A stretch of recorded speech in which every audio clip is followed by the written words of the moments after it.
आमदार विजयकुमार देशमुख मालक यांच्या वाढदिवसानिमित्त लहानांपासून मोठ्यांसाठी सोलापूरमध्ये होतोय मोफत आरोग्य सेवेचा महायज्ञ। कॅन्सर, हृदयरोग, मूत्रपिंड, मूत्रमार्ग विकार, मेंदू व मज्जासंस्था विकार, जठर व आतडे विकार, प्लास्टिक सर्जरी, स्त्री रोग, बालरोग, त्वचारोग, नेत्र चिकित्सा, कृत्रिम अवयव, फुफ्फुसांवरील उपचार, सांधे प्रत्यारोपण, मानसिक उपचार। शनिवार दिनांक 15 नोव्हेंबर रोजी सोलापुरात होणार मोफत आरोग्य सेवेचा महायज्ञ।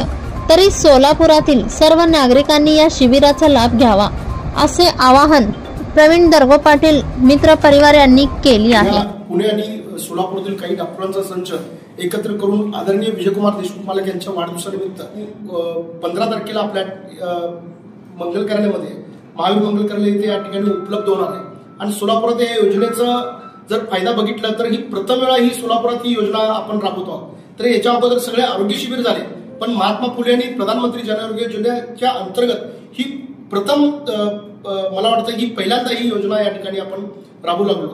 तर या योजनेमध्ये असं आहे, तर ही योजना अगोदर होती प्रधानमंत्री योजनेमध्ये 5 लाखापर्यंत या योजनेमध्ये त्या पेशंटला आपण त्या ठिकाणी 5 लाखाचा तो जो पुरवत होतो त्या आता त्या 5 लाखाचा निधी दुप्पट करून तो 10 लाखापर्यंत हा निधी त्या पेशंट पर्यंत आपण उपलब्ध करून या जनआरोग्य योजनेमार्फत आपल्या ठिकाणी करतो।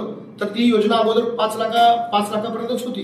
त्या फडणवीस सरकारने या ठिकाणी तो वाढवून 10 लाख केला आणि त्याचा दुपटीनं खर्च या ठिकाणी निर्देशन ते केलेले। तर तो या ठिकाणी सोलापुरात प्रथमतः त्या 24 डिसीज या 24 डिसीज म्हणजे 24 रोग या ठिकाणी ते उपलब्ध या ठिकाणी 1300 रोग आणि होते नामांकित होते अगोदर, पण आता तेच सूचित करून 2600 या ठिकाणी ते रोगाचा इलाज या ठिकाणी होऊ शकतो। त्यामध्ये प्रथमतः कॅन्सर, हृदयरोग, मूत्रपिंड, मूत्रमार्ग विकार, मेंदू व मज्जासंस्था विकार, जठर, आतडे, प्लास्टिक सर्जरी, जळीत, स्त्रीरोग, बालरोग, त्वचारोग, नेत्र चिकित्सा, कृत्रिम अवयव, फुफ्फुसावरील उपचार, सांधे प्रत्यारोपण, मानसिक उपचार व इतर अनेक या रोगावर उपचार या ठिकाणी होणार आहे। तर या योजनेअंतर्गत नेत्र डोळ्यांचं ऑपरेशन या ठिकाणी होत नव्हतं, मोतीबिंदूचं ऑपरेशन।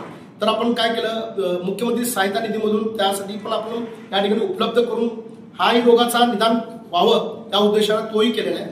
या ठिकाणी काही जिल्हा आपल्या शिवाजी सर्वोपचार रुग्णालयाकडून आपल्याला काही चांगल्या प्रमाणात त्या ठिकाणी मदत आपल्याला या ठिकाणी होत आहे।